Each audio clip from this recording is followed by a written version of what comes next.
Welcome back to Veronica Live. And oh my goodness, we've had such a show already that John and I really haven't gotten to talk this morning. And John, you know I always love to kill myself. So I had my dogs, was walking back to the house. One was in the house, Cupid, and Picasso got off the leash because my friend showed up. And then Cupid came out. I ended up tripping over Cupid, fell on 3 stairs, hit my shin, my hip, my shoulder, and then my head. So I was like wiped out on the ground, and my friend was like, what's happening? You know, so anyways, everybody should have dogs because they try to kill you on a regular basis. And my shoulder is still so swollen. It has been... And the only reason I didn't end up with some sort of brain injury was because my head like schwacked this rubber mat I had out there. But I was literally like 3 steps sprawled out. I was my own Law and Order episode, John. Well, I'll stick with cats. You know, I prefer the automatic. You know. Oh, it would be lovely not to have to walk something. Well, so then I ordered a betta fish because I've always loved having a fish, and my sister has these gorgeous betta fishes. I went around town. They were all ugly, and so my sister ordered hers off eBay, but they're like $50 for a damn betta fish. Wow, that's crazy. So it was actually like a bad betta Tinder date. So I spend $50 for this hot pink Dumbo balloon, you know, gorgeous fish. So the box comes, I open the box, and the fish is like brown, looks like the $7 ones.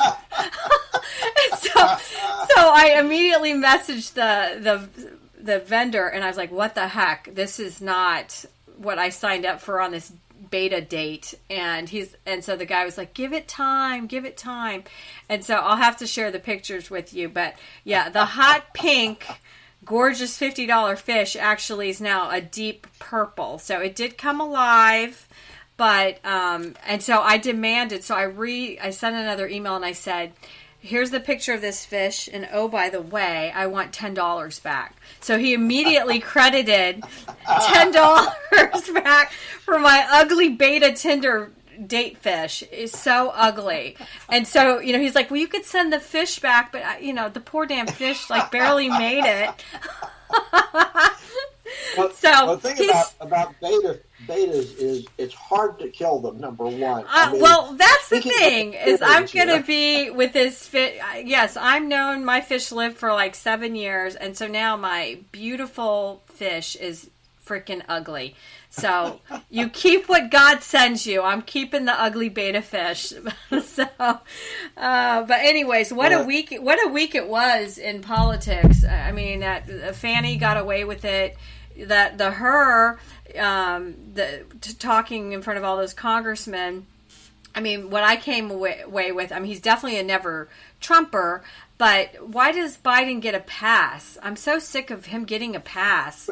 Well, some of it wasn't a pass. You know, I watched some of it, and I was listening to one Democrat, and I can't remember her name, but a typical ignorant Democrat, you know, and she said, well, the report exonerates, you know, Joe Biden, and hers like, the report does not say anything about exonerating anybody. And she's like, this is my time, you know, you can't, oh, yeah.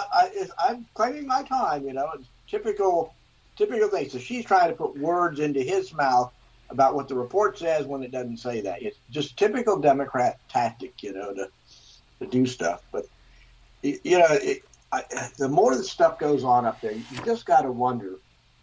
And this week started out, for me, was pretty rough, you know, because we had daylight savings time change, right? Did you fall and trip over a dog and almost die? Well, the bad part was I came up to Northcom here on Saturday night, you know, so I get here at like 11 o'clock at night.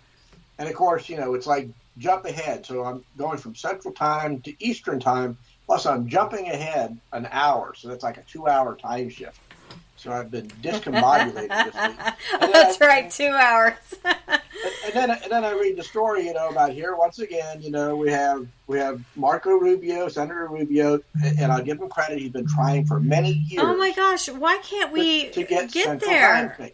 to get it changed, eliminate this daylight savings time crap, you know? Yeah, because my husband dropped one of my clocks and broke it. So now it's eternally stuck on 8 a.m. you know? And I just get... Damn it. I spent the whole week looking at the thing saying, what time is it, you know? Because Yes. like, did that clock get changed or not? It doesn't seem like the right time, you know? And it just, like I said, just discombobulates. And then it's a waste of time because you have to go change all these clocks. Or break them. And then my favorite, in our afterburner, the quote from Rubio was, "Pardon the pun, but this is an idea whose time has come." But, so the Senate keeps passing it, but for whatever reason, the House won't do anything with it. I just can't figure out what in the world is. I don't know. I just want more light at the end of the day. I don't need it at the beginning of the day, because when it's dark at 4 p.m., I'm ready to go to bed. And even Senator Rick Scott, our guy, was saying he called it "lock the clock," and I would love that. I'm sick of having to run around the house, and I never know how to work anything. So I'm like, how do I do the microwave? I don't know. It's above my pay grade. And then you have to do it in your cars, some cars. Right. And it's craziness. I'm out working, in the afternoons, and I usually work till about the sun starts to go down, and then wrap everything up. And now I come in the house and it's like 7 o'clock. I haven't eaten dinner yet because it's like it's still daylight outside, and I'm thinking I should be working. Well, I want the daylight outside at the end of the day. But it was funny because church, people mess up the time like they do. So the priest was like really proud of all of us that made it. Exactly, showing up at the right time. And then my husband was joking all week, I'm going to get up at 2 a.m. and change the clocks. I'm like, okay, that joke is lame. And I did do that one year. I showed up for church, and it's like I'm looking at I drive up and the parking lot's empty, and I'm like, "What's going on?" Oh my gosh! Oh yeah, it was the time changed. I couldn't remember to fall back or jump forward, but it was like I was late or early for church, depending on your. Well, I don't know what we have to do. I don't know. Why is it so hard? Nobody wants to do this game anymore. And it doesn't go back that far. The history of it doesn't go back that far. So it's like it's just a fairly modern thing that we quote invented. And well, long as it stays longer, with light, I'm happy with that. But I did see the Chicago mayor was blaming the Biden administration for all the illegal immigration crisis in his city. And then their big thing is all of these illegals now have shown up, and they all have measles. So measles that we thought we eradicated 20 years ago is on the move in America, John, with people having measles now. I think it's a whole lot more than just measles, Veronica. I think there's a lot. No, I agree. There's always been, tuberculosis or TB, that one. Tuberculosis, right. Particularly that one, is a lot of these people coming and have TB. Yeah, because if you've ever traveled to any of these Latin American countries, like they're always testing you, and and people have been exposed. You still have to take medicine. I mean, it's just, it's a mess. It's a mess. And then I have to, in our stack, the story was about DeSantis protecting the Florida border. I mean, I feel like we're going back to medieval times, because it's out of control. Well, you have like you were mentioning Chicago there. You have Mayor Johnson, who's wanting these massive tax hikes because they're just they're first off they're giving everything away to these people. Massive tax hikes on the backs of the Chicagoans. How are these people? I mean, I've seen the news stories. They are starting to push back. Well, yeah. To me, the sanctuary cities deserve what they get, because that's what they asked for. So let them pay the consequences. But to sit here and ignore, like for whatever reason, the Catholic Church is offering to house some of these migrants for free, and that actually goes back to another story that we have on the NGOs, and particularly the churches, the church-based, the religious-based NGOs, and the Catholic charities are right in there with them. They're making billions of dollars from the government. They're taking billions of dollars from the government to pay for all these illegals coming across the border. You know, the border patrol, and I'm trying to remember the Fox reporter that went out and broke this story about these migrants, particularly children, being rounded up and put into black vans and driven away. And it's like, who are these people? You know, and the police won't do anything to intervene. And it's like, these are private groups that are taking these kids, and nobody knows where they're going. They're going to I think sex trafficking is at an all-time high now in America. Yeah. And, you know, who is standing up for the children? And it's literally out of control because there's so much crime caused by these people. But what gets me, Veronica, is the church is complicit in this. That's the part I can't get around. It's like, are they doing it because of the money? I don't know, because you'd think the church would have a lot of money, you know, but I do feel, you know, that's the one Benny of being a Catholic. I can plunk myself anywhere in the world, and you go to a church, and you can tell if a church is having a hardship or not, you know, right. And then the church, I always thought like Rome gave them money, and that is not the case. They've got to get it from the people putting their money into the till when it goes around during Mass. And especially, like, for example, here in the Panhandle, the prices for insurance for protecting their buildings and churches has gone insane. And so these little churches have these big expenditures now that are out of control, and they have to fund them. And that means you and I are funding them. Right. And then they sit there and they do a deal with the government, you know, and again, to me, it's back to, it's not a religious, you know, it's not a state versus religion kind of, you know, separation of argument. What it comes down to is just the ironic alignment of a church saying, I'm gonna align with the secular government that despises me and doesn't, you know, despises religion and what I do, and in the name of taking government money, the government doesn't have money. The government takes money from people involuntarily, and that's a big difference between voluntarily, you know, tithing or putting money in the collection plate for a cause or whatever. It's just the opposite. They're using the government to coerce people into charity, into doing charitable works. And I'm like, that is wrong on so many levels. And to sit there and listen to priests say this is okay, it's like there's something wrong. They're just fundamentally wrong that I can't get around, you know, with the church. And I have a strong disagreement with this. That's why November matters, because we've got to take it all back. And, you know, and then again, Chicago's a mess with all the shootings every week. I'm sure you saw the shooting that happened in the subway in New York. And, you know, all of these people are crouched over. The guy was crazy. And I guess a bystander wrestled the gun away from him and shot him. And, of course, the bystander gets arrested, you know. Exactly. You know, I'm I hope he's okay. It's a former Marine that put the one drug jacked up guy in a chokehold, and he ended up dying, not necessarily because of the chokehold, but because he hopped up on drugs. Well, just out. Everybody in that subway car said they were afraid for their life from this crazy person, and yet who's the one that gets charged? The guy that saves them all. Well, you know? Breaking news, the DA won't prosecute the writer who, oh my gosh, disarmed the man that he ended up shooting. And apparently there was a woman involved, too, they're looking for right now. So thank goodness on that. And thank goodness for all these, you know, citizen journalists with their iPhones trying to document their potential murder.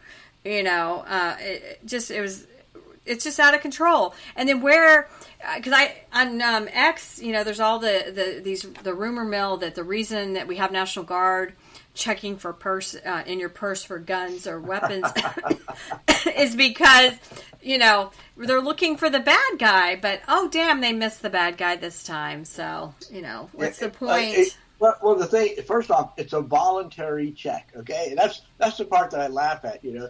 You deploy the National Guard to do voluntary purse checks or bag checks. Where was everybody? Because I don't know if you watched some of the videos. I mean, it was all over X, so I watched a couple. It was taking forever, and people were like, "Shut the door!" You know, that you can't shut the door.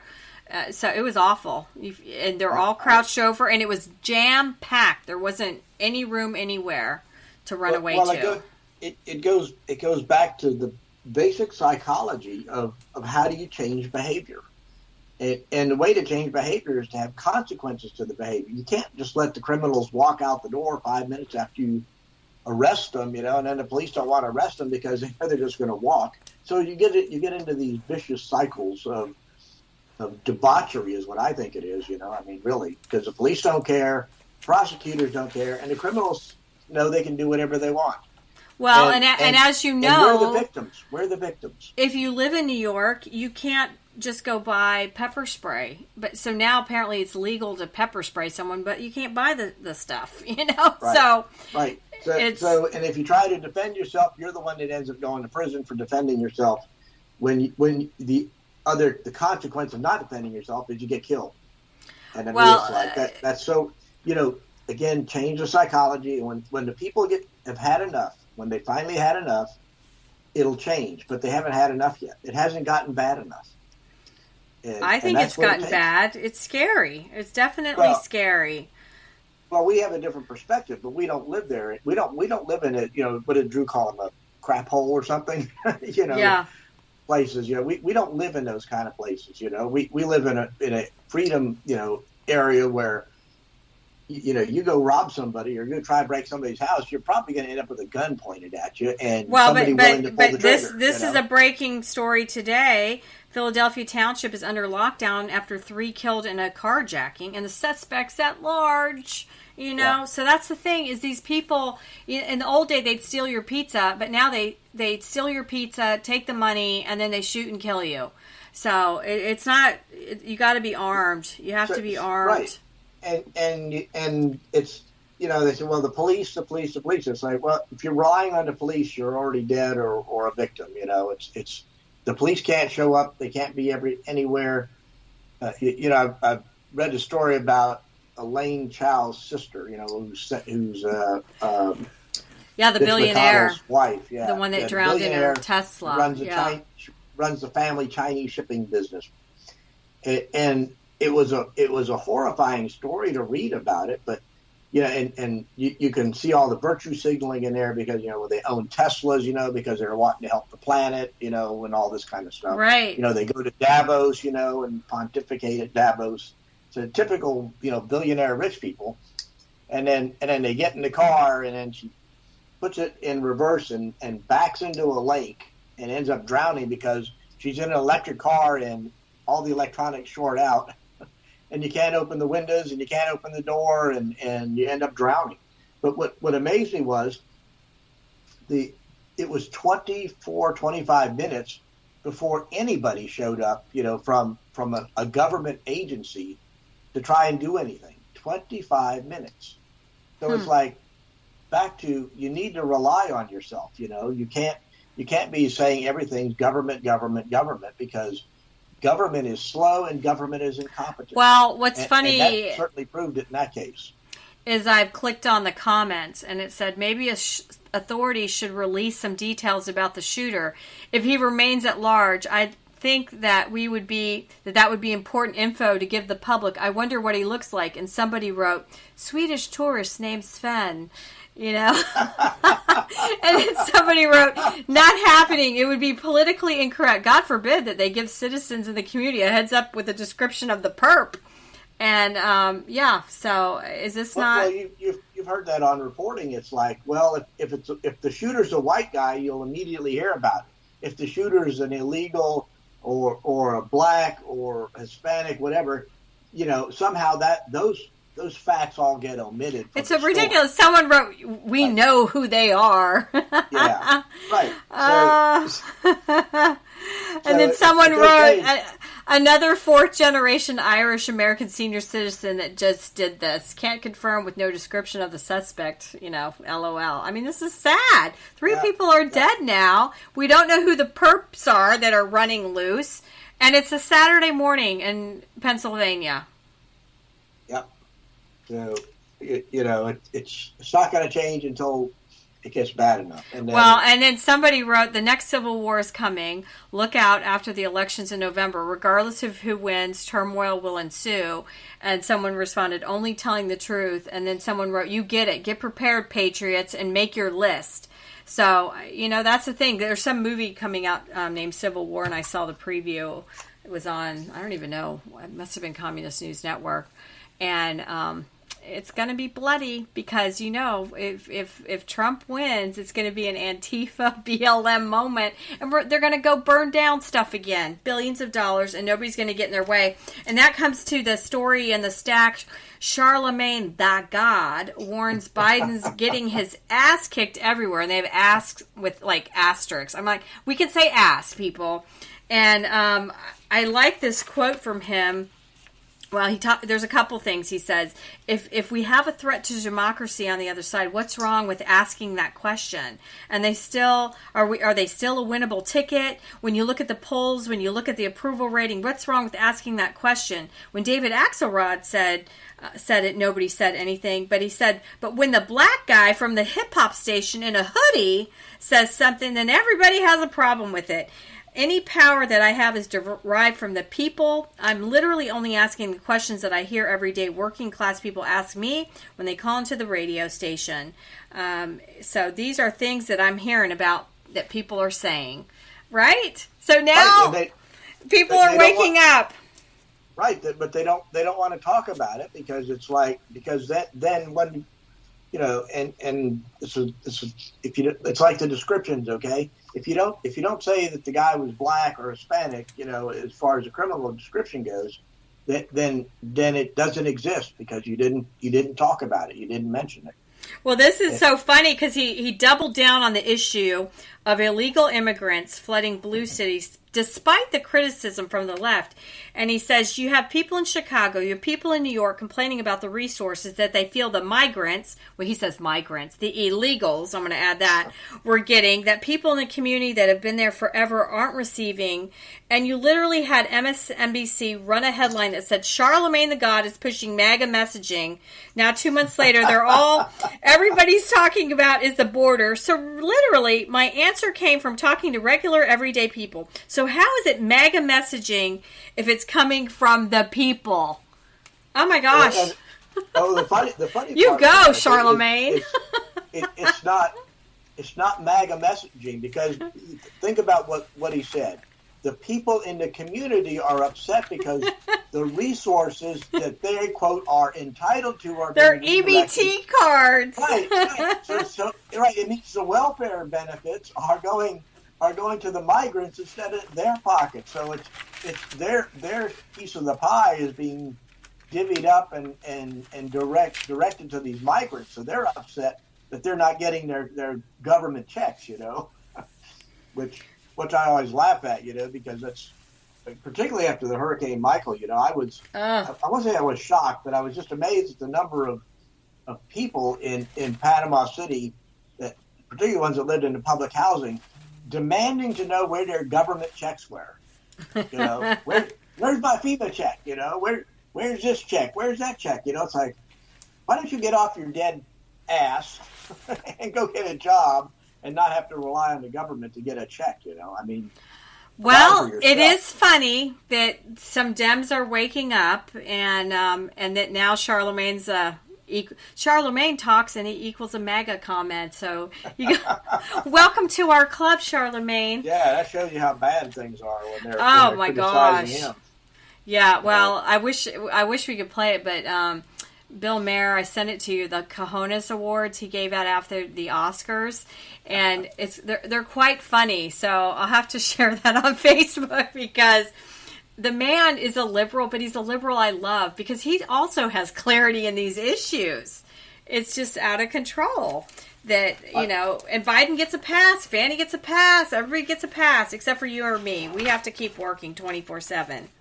Well, we're paying for all this foolishness is the problem, and that's what irritates me more than anything. I get up every day and do something, do some work, try to be productive and take care of myself and family and stuff like that. to me that's a responsible thing to do, and it's the natural thing to do. I think being a lazy, good for nothing, sit on the couch and watch TV and eating potato chips and from the ever smaller bag, as Joe Biden says. Oh my gosh. Maybe they'll lose some weight. I mean, I'm trying to remember that. Oh, the song "Rich Man North of Richmond." I don't know yes, yeah. That was so good. If you're 5'2" and 300 pounds, I ought to not be paying for your fudge rounds. That says it all. No, that song was so good. You know what amazes me about that, Veronica, is the number of black commentators that I've, you can watch on some of these YouTube things there where somebody will play the song and then they'll have like these, a black group discuss it. And it hits a chord with those people. I mean, they are like shaking their heads saying, yeah, he's absolutely right. Because we are right. Because people that actually have a work ethic know that we're right. I mean, there's been all these YouTube, of this week, or TikToks this week too. And it was, one of them was this young, like, white millennial, and they're probably not a millennial, younger than that, a Z, whatever they are, and she can't even like make it. She is trying to make it and work, and she's not making it. Oh, that's the one that was sitting there crying on the bed or whatever about. Yeah, I think that's the one that she's trying to make it. So you have to give her credit. At least she doesn't have an OnlyFans like Charlie Sheen's daughter is having sex with somebody on the OnlyFans. Like, oh, great, you're a porn star. That's great. That's what your dad used to like. Well, a couple more things. That was not unexpected, but yeah, sorry. Well, that's breaking news. But anyways, Matt Gaetz campaigns against fellow House Republican despite leadership pleas not to. He was on the trail with a primary challenger to Representative Tony Gonzalez, and he's supporting Brandon Herrera, a pro-gun social media influencer. Wow. People hate Gaetz, but sometimes he's right, and maybe he is taking out, if we dug deeper, that the other guy is a rhino, and we know, you and I know, because people tell us things, and there are so many rhinos that we need to get rid of. We're going to clean house. I put that story in there, and it hit the court because it's right next to the one about Ken Buck resigning, and the damage that he's doing, trying to damage Boebert who was going to run against him and would have beat him if he had stayed in. So to me, he's just a piece of chicken crap garbage, is what he is, because he was afraid to face her in an election. He knew she would beat him. And so what does he do? He resigns and quits. He signed up for a 2-year. He signed up for 2 years, right? And 2 years is nothing. Oh my gosh. And he quits 18 months. Literally nothing. Right, it's not health problem. It's not. And just like Santos, because Santos now every Wednesday night he's got some funny show late at night on X, right. And I have to say I wish he was in because he would be voting our way. I know he's crazy, but I mean, come on, you got Uliana Omar, whatever her name is like mega crazy, saying that the Muslim Islamophobia is up in where she lives, and I don't even believe this. I don't even believe this. Are you kidding? How is it up when you're elected? And we don't hate people that are from that religion. We hate criminals. That's all we, and terrorists. That's who we hate. I don't care what religion you are. Why do the Republicans shoot themselves in the foot over and over again? Where did this political purity test come from that, he lied, So the Health Ethics Committee found out that he lied, and there's been no criminal charges proved against him yet, okay? Yeah. None. Yet they boot him out based on innuendo, basically, and in whatever charges you want to say they're politically motivated. Well, he would have voted every which way they wanted. Right. Yeah. But did he lie? Well, they all lie. Okay, so that's no basis for throwing anybody out. So where does this particularly the Republican that heads the House Ethics Committee, who's a New York Republican, where does he get off saying we need to boot Santos out because we want to be purer than the Democrats? Well, like, the purity, test is nobody's Snow White up there. I'll tell you. Right, exactly. They're all lying to get ahead. Right, we're in a political civil war. We're already in a civil war. It's a political civil war. Well, wait till November if Trump wins. And I don't know. It's so scary. And then that's another story that's in the afterburner. Secret files suggest FBI effort to encourage political violence ahead of the 2020 election. Yep. And it has all of these samples in here, multiple samples. Like in one instance, the FBI knew that some of these militia group members would enter the Michigan Capitol with firearms, and agents suspected that one man might even have a live grenade, but did not stop them. Huh? Yep. Whose side are you on? That was like, it just has, all these examples. And they were definitely egging on people.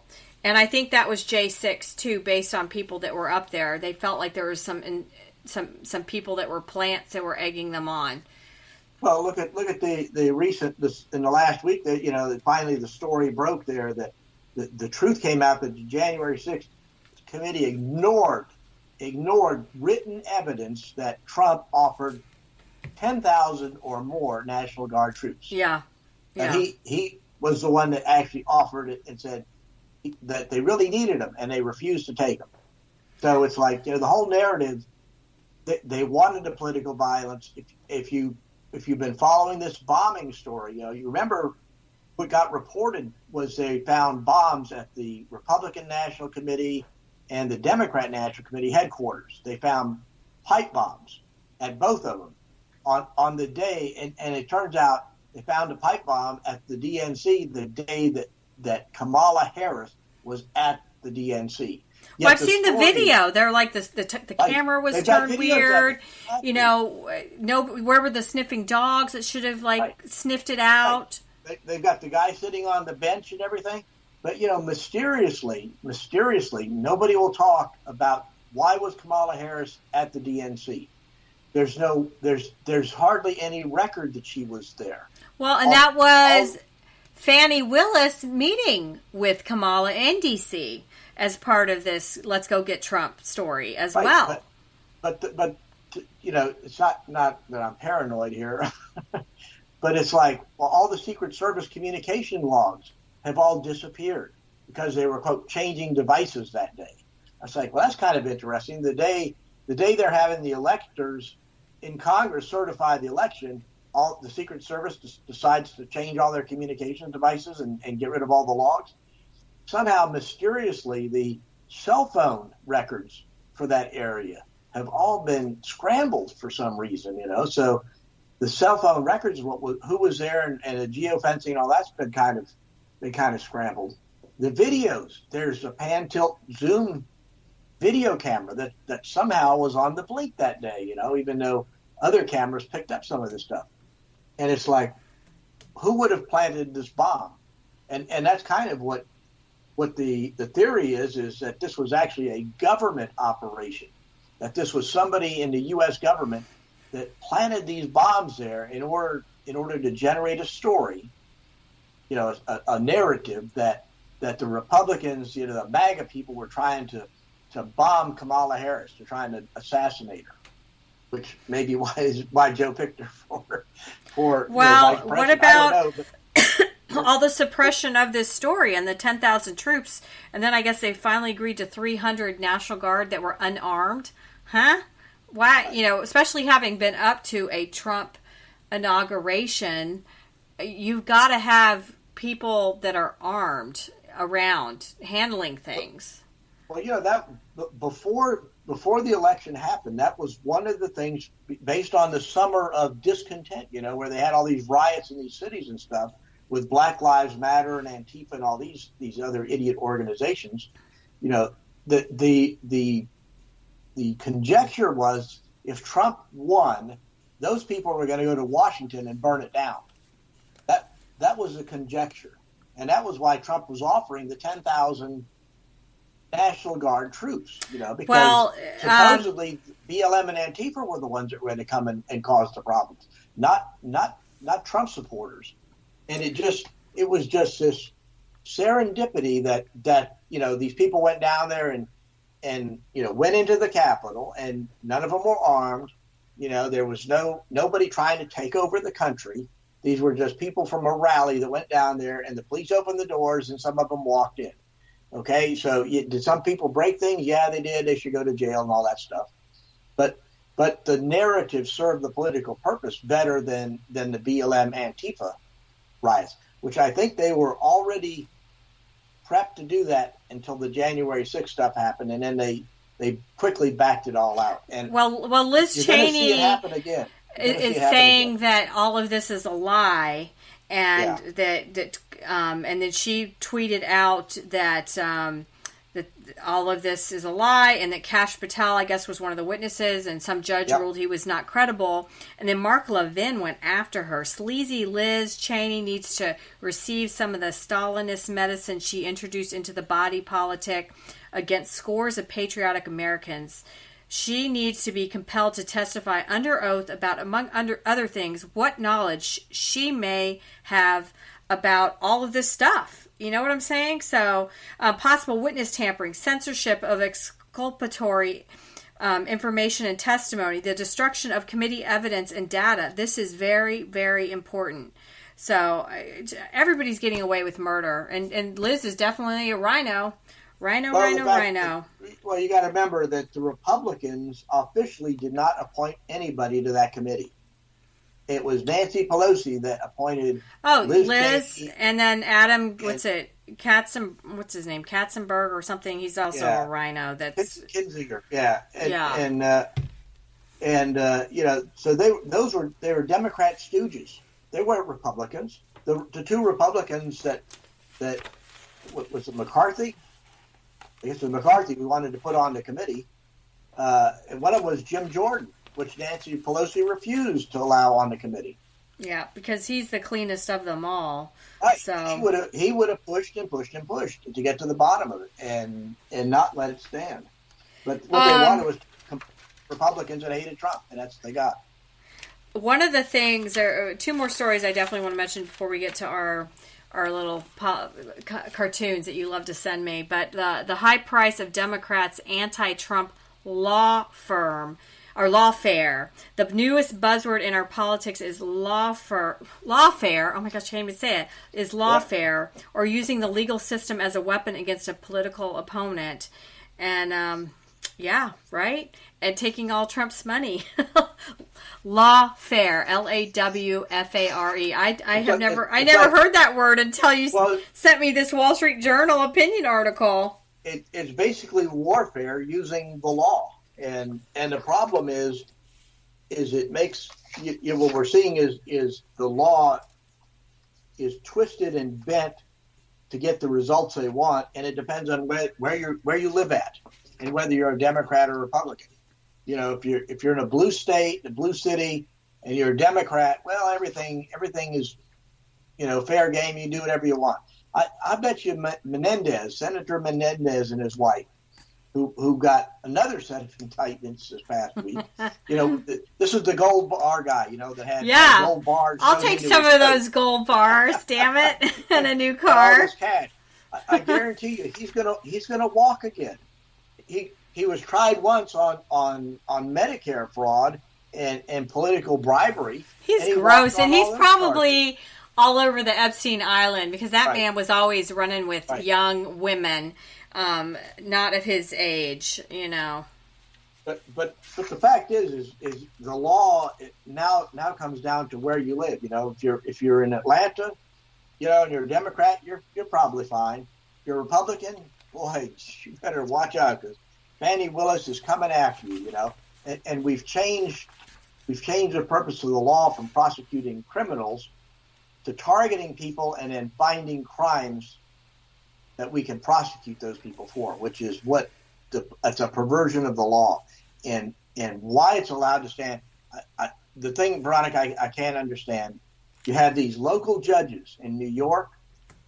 Trump was tried in New York, no trial. The judge just went in there and says, "You're guilty." Okay, and he's so gross. That judge. Okay? Oh, that judge is Donald Trump was such a creeper. To defend himself or anything else. The only thing the trial came down to was the amount of damages. Yeah, He'd already been found guilty without a trial. It's like, how can you be found guilty in this country without a trial? No jury, nothing. The judge said, you're guilty. And then we get the same thing in Atlanta here. We've got a Democrat judge running for re-election against, and he's got a prosecutor in front of him that he used to work for, and she's a black Democrat in a black majority city, and he knows if he whacks her, a black woman, this is power politics, okay? He knows if he throws her off the case, gets her disbarred or anything else for lying, he is done as a judge. He will lose that election so bad, it won't be funny. So he's making a political judgment and not a legal judgment. Where are the adults in the room? Where is the Supreme Court of Georgia putting a stop to this? Where's the Supreme Court of New York putting a stop to it? Not going to happen. Where's the governor? Where's Governor Kemp at? Not anywhere in sight to stop this abuse. Of course, Kathy Hochul up in New York, not going to stop any New York judge. So where's the federal government? Where's the federal justices coming in saying, where's the Supreme Court saying this? You can't do this, but it happens anyways. So it'll be 5 years from now. It'll get to the Supreme Court. They'll throw it all out as illegal stuff. But in the meantime, that the Democrats have their narratives. It's just frightening and it's sad to see this country, get deteriorated at this point. Well, and it continues because even Pence came out yesterday and said he will not endorse. He will not endorse Trump. Pence is out. So I wrote, time for a timeout. Tell him to go stand in the corner with Nikki. So that was my big Twitter tweet. So, oh my gosh. When you can't sleep, it's good to be on X. It's good to be on X. I'm still puzzled by that. What relevance, whether he supports Trump or not, does that mean he's going to vote for Biden? That's his alternative, okay? Really, you love our country, and they're like, oh, he's still trying to be politically relevant, and he still wants to run. I'm not voting for your ass. And many years ago, when Trump first ran, and they came and did a rally here, I got to, he came and did a Pence rally on the beach, and I actually wrote a prayer and got to deliver it, for him. But he's just ticked me off. Because when you think about God and religion and sanctity of life and wars, and we need a strong leader and it is not Biden. And if you're a Christian, you've got to vote Trump in. I know, I call him Saint Trump. If you read stories about saints, they were imperfect people, but they did big things on behalf of the, people and God and doing what's right. And he's definitely trying to do what's right. So I think there's a political narrative of Donald Trump, and I listen to that less and less, and I always look at actions, because if you want to see what people are, watch the little things they do, and it'll tell you a whole lot more about who they are. And you see Trump going out, in the crowds. He goes up to the policeman, right? Just the guy that's there for security reasons and stuff, This guy's just a patrol officer. Trump will go up and shake his hand and talk to him. Okay? Have you ever seen Biden or Obama do that? You will never see them do that. You will never see the because they want to run out. And Never. that was DeSantis' problem. And I've talked about this for several years now. He is not a governor of the people. He wants to just say what he has to say and get the heck out of there. You know? And it tells you a lot about the personality of somebody that will take the time and go talk to somebody like that, or make a call to somebody on the phone, that's having a, they're not a national person, it's just somebody that would make their day to hear from the president of the United States or whoever, that somebody actually is thinking about them and cares about their situation. It's a little thing. It's a little tiny thing, but it tells you a huge amount about the person. And I disregard all this political chatter that Trump's insane. First off, he's not insane, okay? And that he's narcissistic, and, he thinks different because he's a billionaire, okay? He's got he does, yeah. I want some of that. So yeah, okay. So actually my little X comment about X can hire me, I will be fair and balanced. Lemon, and I did a lemon emoji, has always been only about a lemon emoji. Lemon. So, and I've had 1,000 people. So please, Elon, hire me. I'll be good. And I won't even cost you $8 million. I won't try to fleece you. And you and I, we'd actually work hard. But another thing that happened this week too was Biden gave Iran back the $10 billion. Did you see that story? No, I didn't see that one. So now they have money again. How dare they unfreeze shit? Shoot. And then Schumer calls for the regime change in Israel, and you sent me that story in the afterburner stack that he wants a two-state solution. And come on, people. But to have the Senate leader, okay, this Democrat Senate leader, tell another country that they need to have an election to get rid of their current democratically elected president in a wartime situation I just don't even know how to describe it. I mean, it's incredible. We sit here and complain about the Russians interfering with our elections and the Chinese and whoever else. Oh, we can't have these people. And yet nobody thinks anything of the United States interfering with Israeli elections. And this isn't the first time, because the Democrats have done it before. Obama tried to do it. Biden's tried to do it. And now you got Schumer back at the same trough, saying, well, the Israeli people need to change it because I don't like the way that they're prosecuting the war. I don't like the way they're trying to protect themselves. They're a sovereign country, let them do what they want. And it's none of our damn business. Well, that's who they elect. I'm on this app. It's like a Citizens app. And guess what just came in? A picture of the black guy up in Philly that is on the run with a picture of the car. And apparently he killed 2 people in the house and then killed the person that he carjacked this SUV from. So his name's Andre, and he's on the run and armed and dangerous. So isn't that funny? This is a Citizens app that I get. I got it just because a lot of my family members live in New York. So I want to know what's going on. And, just in from Philly from the Citizens, and it had a helicopter flying around and everything, and a picture of the perp. So it wasn't an Irishman. Tell them to start the migration because they need to move south. And then the political cartoons, John. We've got to end on a high note or a sad note. I don't know. I didn't know which one of these would appeal to you more. One is the Pope sitting down, and it says he says, I guess he's thinking Ukraine should have the courage of the white flag, and then one of his clergymen whispers in his ear, "Your Holiness, Russia has seized the Vatican. You're asking for courage and 20% of everything." They're asking for what Sam Hartwell was saying about the Russians. Until it's on your doorstep, nobody's going to care. And so they're asking for courage and 20% of everything. So that's what it is. It's about money and control and power. And until you're feeling the pain, you don't really care. And, so what a brave warrior that Sam Hartwell. He could just be relaxing somewhere in Italy or back here in Florida with his feet kicked up, but he actually cares. And that's what was sad about talking with him. It's just the gruesomeness of warfare. It's so barbaric, and when he talked about the youth, 18 or whatever, they want to be doing their TikTok stuff, which was another story this week. It was the TikTok trying to ban TikTok. What worries me about, and I should have asked Drew about it, TikTok is once you go after TikTok, yes, I don't want the Chinese involved. Apparently, it's on 170 million phones. Is once they go after TikTok, I always feel like talk conservative radio is the next in the crosshairs that they're going to go after, be it a podcast that we're doing, that's next.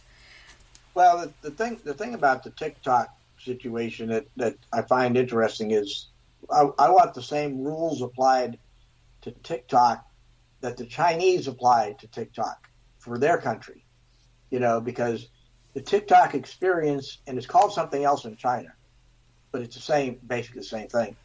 It's very different. They don't allow all the it's a dumbed down version with their political propaganda they're putting out. You know what I'm Right. saying? So, It's probably not so kids, sniffing cinnamon or eating Tide Pods. But the really interesting piece about that is the algorithm that makes TikTok work the way it does.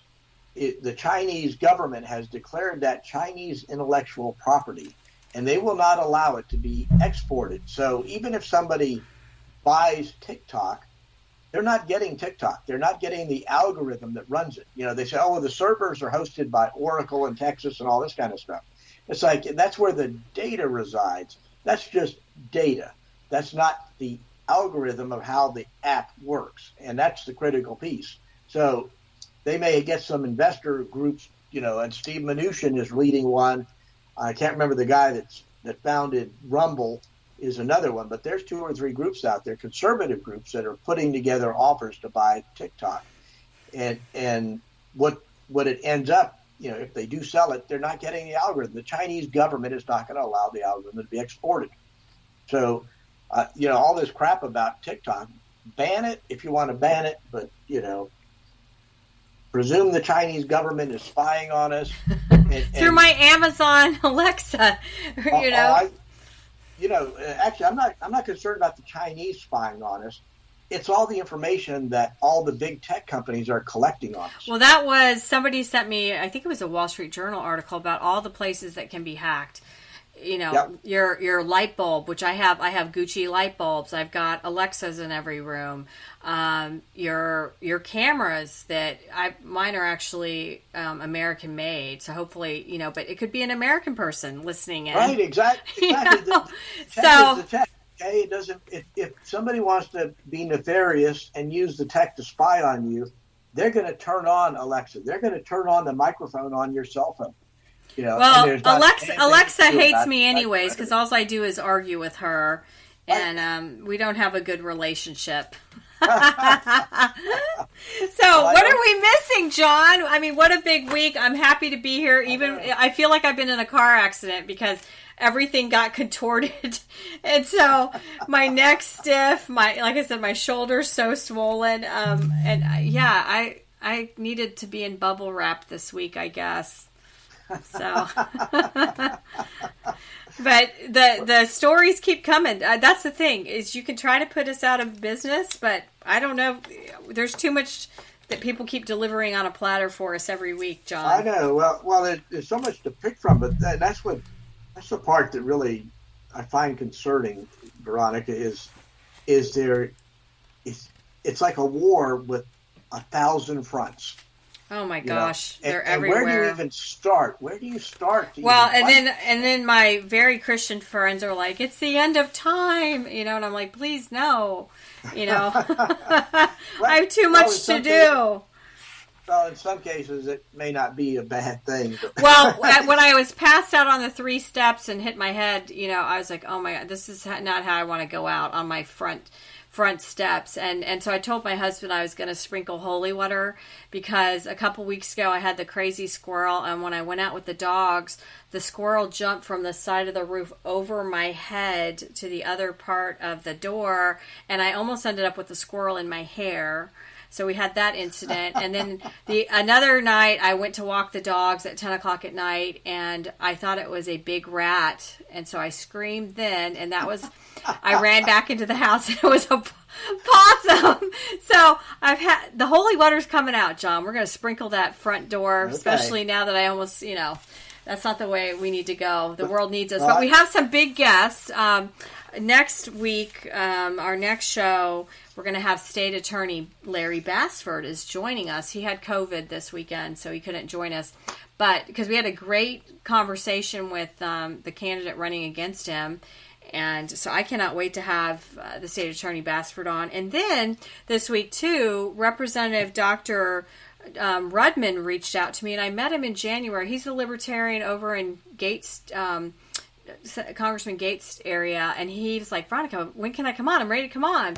So I'm going to have him on the weekend, the week after Easter, and he is so fun. And he's one of those, I know he's a libertarian, but he doesn't care what people think, and he's going to push back. And so like Ron Hart, huh? I was enamored with him, so I know you will be too. And he's just full of personality. So we'll dedicate. I told him I'll have an hour for him because I could see him talking. Plus, he's just coming off of this legislative session, and I think it was his first one. So it'll be very interesting to talk to him. But I hope you have a blessed week, John. And this has been quite a powerful Veronica Live with Ron Hart, retired Army Colonel Sam Hartwell, who just literally flew in this week from the Ukrainian front lines. And I've been corresponding with him for months. He's been wanting to come on. And, of course, Drew Allen. He's got the Drew Allen show on Patriot TV. Plus, you can always find him on all your podcast platforms. And his book, America's Last Stand, is excellent. So, did we miss anything? No, I think we got a really good show this week. Okay, well, we'll be back. We wish everybody a great, blessed week, and God bless America always. This is Veronica Live out.